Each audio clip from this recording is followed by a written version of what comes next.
Moon in the fifth house. Delight, warmth, and the joy of being enjoyed.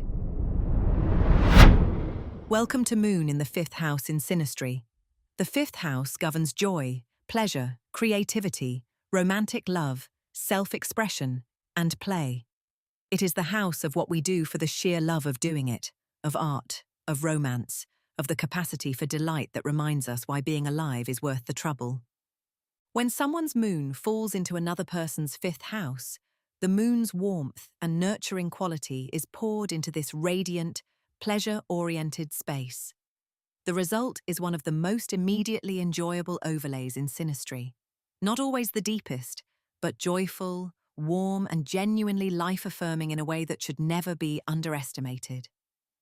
The moon person finds that the house person activates their sense of warmth and emotional generosity in a distinctly playful and celebratory way. Seeing the house person happy, creative, and fully expressed feels deeply satisfying to the moon person. They are instinctively invested in the house person's happiness in the most immediate, present tense sense, not as a project or an obligation, but as a genuine source of personal fulfillment. The house person, in turn, often feels unusually free to be themselves. Many adults have a complicated relationship with the fifth house part of themselves, the part that wants to be playful, romantic, spontaneous, and unguarded. When someone's moon falls here, they call that part of you forward. Their emotional warmth creates a safety that makes the house person feel not only permitted, but actively encouraged to be joyful. That quality, of consistently drawing out someone's most alive and expressive self, is rarer and more valuable than it is usually given credit for. The romantic dimension of this overlay is worth dwelling on. The fifth house is the house of romantic love in its most classical sense. When someone's moon lands here, they bring emotional depth and warmth to this romantic space. The moon person doesn't just find the house person attractive, they find them delightful. They care about the house person's happiness in a way that is both romantic and tender. Delight plus tenderness is one of the most sustaining foundations a romantic relationship can have. There is also a creative dimension. The moon governs the emotional life that is the raw material of all art. When these two combine in synastry, the result is often a relationship in which creative expression flourishes. The moon person may actively inspire the house person's creativity, not by directing, but simply by providing an emotional environment in which the house person feels free and safe to make things. To the challenges.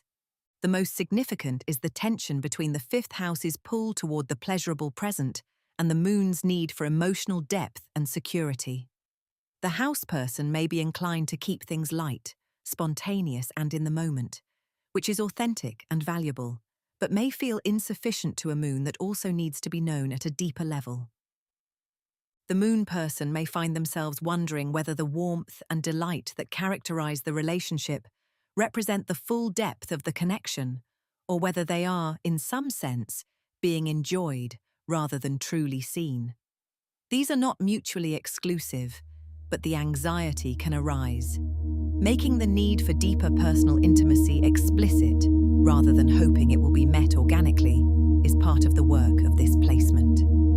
Moon in the fifth house synastry, at its best, is the overlay of emotional delight in its fullest sense. It is the warmth of being truly enjoyed, not just loved, but actively delighted in. The joy of caring for someone whose happiness is, in itself, a source of your own. Play and warmth and creativity woven together into a bond that makes the sheer aliveness of life more vivid. This is not a small thing. This, in its way, is everything. Thank you for listening. Next, we explore Moon in the sixth house.